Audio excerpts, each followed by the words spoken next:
Okay, so this one ties into kind of what I was talking about, like staying around to help out. Um, and so these aren't necessarily the end all be all here. This is just what I have on it right now. So I think that this is pretty good, but it may not be complete. So keep that in mind. But I have the noble callings. So I put dedicate yourself to art and its creation for creation's sake. Dedicate yourself to knowledge and learning for learning's sake. Dedicate yourself to helping others and service for service's sake. Dedicate yourself to healing others so they are capable of doing the same. Dedicate yourself to teaching others for a greater understanding for both you and your students. Dedicate yourself to the growing of plants and healing of the earth. Dedicate yourself to the protection and rehabilitation of animal species and their environment. Um, when nothing has true meaning in the world and no change is truly lasting, why not make your own meaning and change what you can right now for right now? What better purpose can there be than that? If there is no top to the mountain, why complain you'll never reach it? Why not stop and help others get higher in the hopes that they or we one day will as a people? So, what I'm saying with this one is that there are multiple things that you can kind of dedicate your life to that I feel are generally good.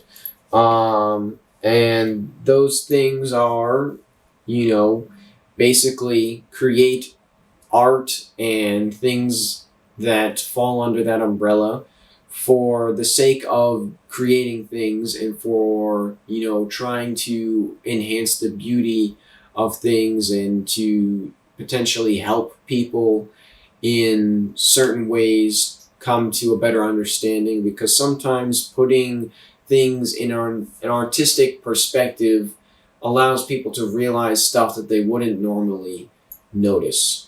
Um, and then there's also, knowledge for learning's sake. I think that getting a better understanding of the world and constantly trying to learn more and figure out um, all the little secrets to the universe is, always a good thing to kind of do, just because it's fun to unravel the mysteries. And as the mysteries are unraveled, more technology is created to help people. And as long as we don't use it for bad, then it's all positives, right?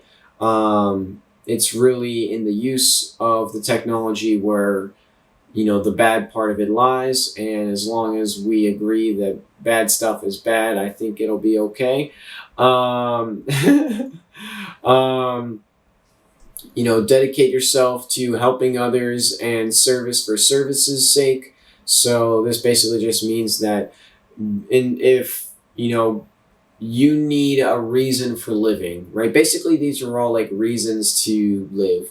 If you need a reason for living, then dedicating yourself to helping others and being a guide or an assistant to others and helping them with whatever it may be is a good place to start, right? And then also I put healing others so that they are capable of doing the same. So this is both physical healing, mental healing, I guess potentially spiritual healing, right? So these are like, there's multiple ways that you can heal a person and help them be in both a physical, mental, and potentially spiritual state to also heal others and help heal others and things along those lines. So kind of aligns with helping others, but healing is a little bit more specific, I think.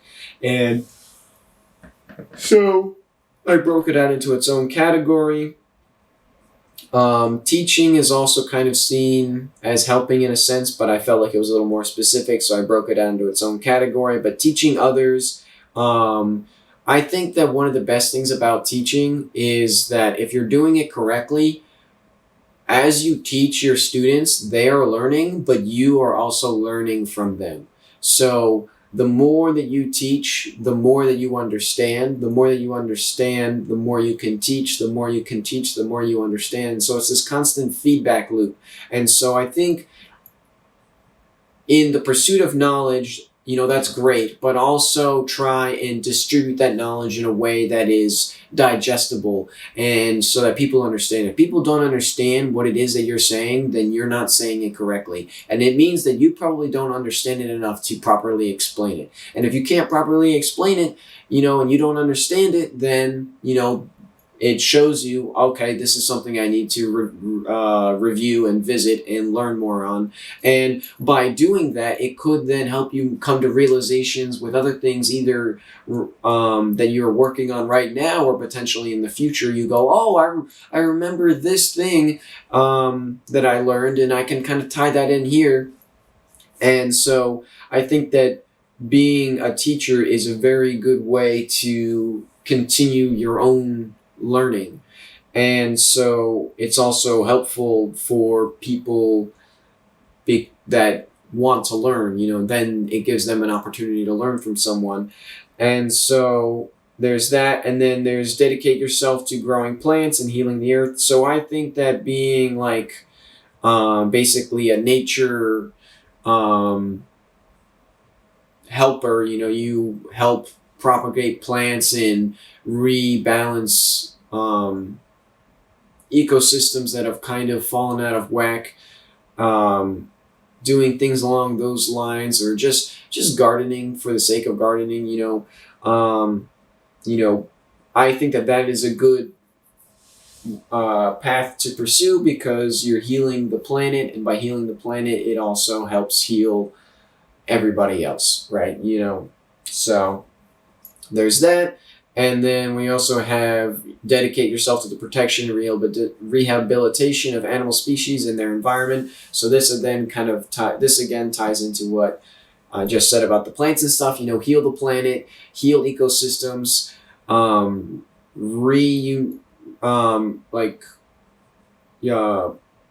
bring these environments and ecosystems back into balance, back into their natural state.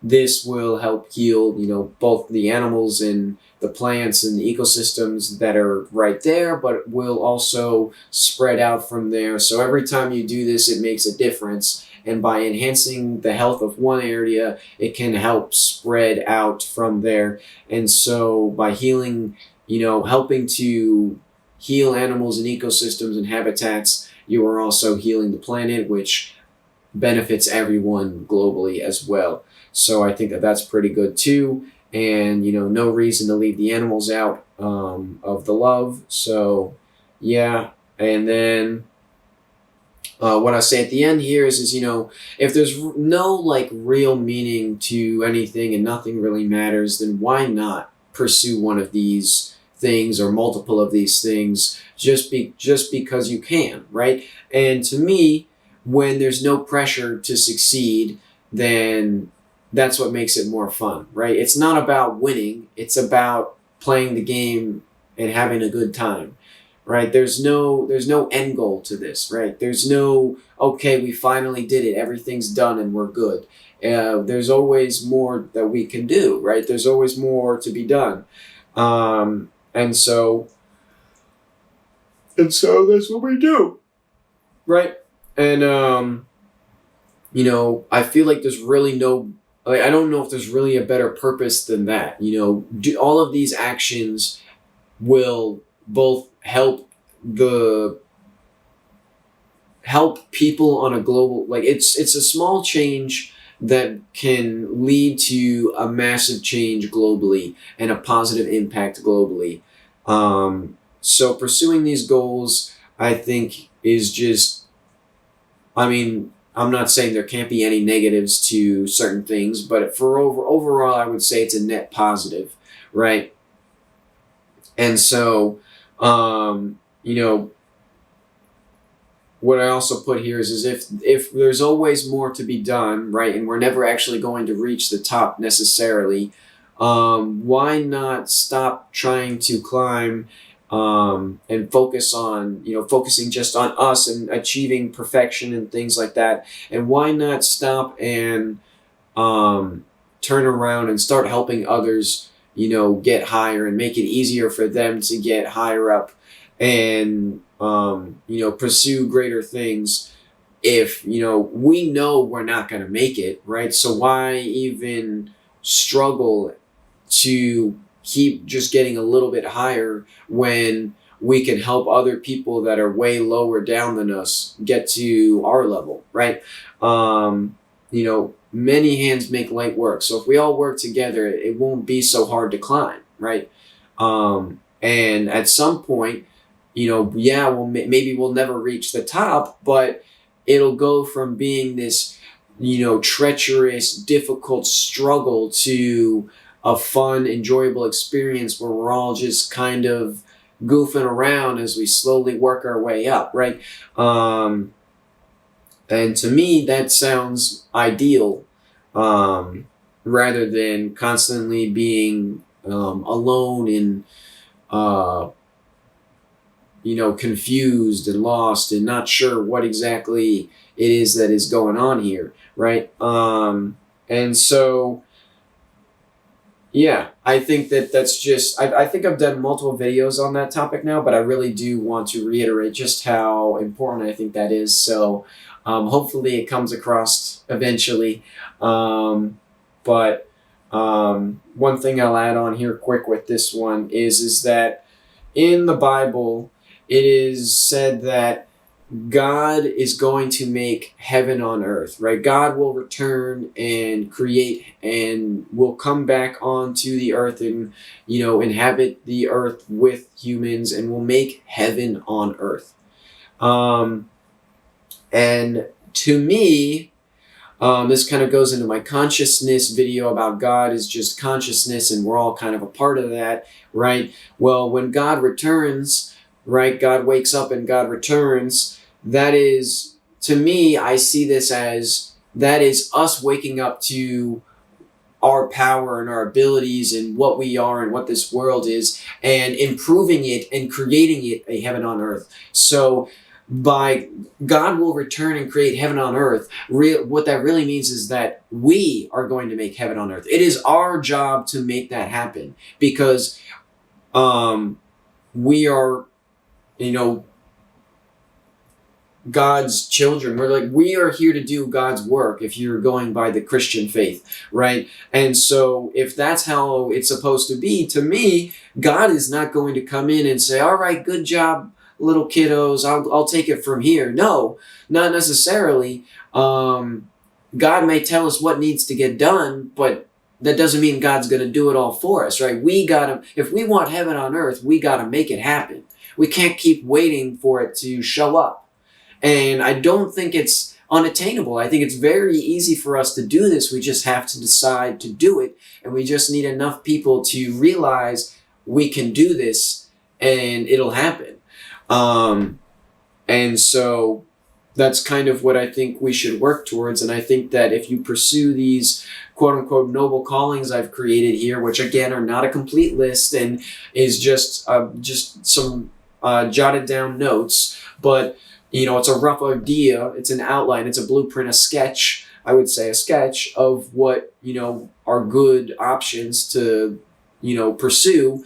And if everyone decides to pursue these things for a noble reason, for the collective good, for, healing and restoring both people, communities, and, the planet as a whole and ecosystems and environments and habitats and animal species and all these things. And if we all do that for the greater good rather than focusing on what best serves the individual, then everyone's individual experience will be good, will be a good experience. And I think that that's just the best way to kind of work at it. Don't do it for you, do it for everyone else. And if everyone else does the same thing, it'll be great, right?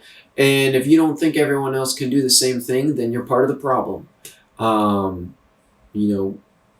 having that kind of mindset is exactly why it's not a thing. So change your mindset, and that'll lead others to want to change their mindset. And if everyone changes their mindset and starts to notice that everyone else is changing their mindset, they're going to want to follow suit because they don't want to be, the odd ones out. They want to stick with the crowd. So if enough of the crowd decides, hey, we're going this way, everyone else is going to follow. That's just how people are. That's just our natural behavior. We observe it all the time. We observe it everywhere, right? So all we need to do is get enough people to realize, hey, we're going the wrong way. Then, everyone will say, oh, you don't know what you're talking about, right? But if enough of us just turn around and start walking the other way, some people are going to start wondering, like, wait, where are they going, right? And then if they feel like we're going the right way, they feel like, wait a minute, something is wrong here. I'm going to go with them, right? If enough people start bailing on that direction and start following us, right? All of a sudden, everyone's going to think, why are we going this way? Everyone's going that way. We got to turn around. And then all of a sudden, the norm is being, good for goodness sake. And so, you just got to start somewhere, right? Someone's got to take the first step, and maybe it's going to backfire and, you're going to get stepped on. But if you don't do it, no one else will, right? That's one thing that I've found is that if you don't start it, everyone is capable of doing it, but they won't do it. They won't do it. And it's just part of human behavior. They don't want to be the odd one out. So if you have the courage to say, I don't care, this is wrong, I'm not going to do this, I'm going to make the change, then someone else might then feel brave enough to do the same. So you may feel like, oh, it doesn't matter if I do anything, but people notice your actions. And actions speak louder than words. So when enough people start making right actions, it will start to become the norm, because people do not want to be the odd ones out, and it gives people the courage to do what is right. A lot of people will sit as bystanders or just, go with whatever the general consensus is because they don't want to be the odd one out. Oh, I'm good with whatever, I don't really care, right? No, everyone has an opinion. They just don't make it known, because if they make it known, then, they could get criticized or people could make fun of them, right? And no one wants that, so they don't say anything, right? They just go with the flow. And sometimes the flow is going over a waterfall, and so you don't want to do that. Yeah, I think that wraps it up. So peace out.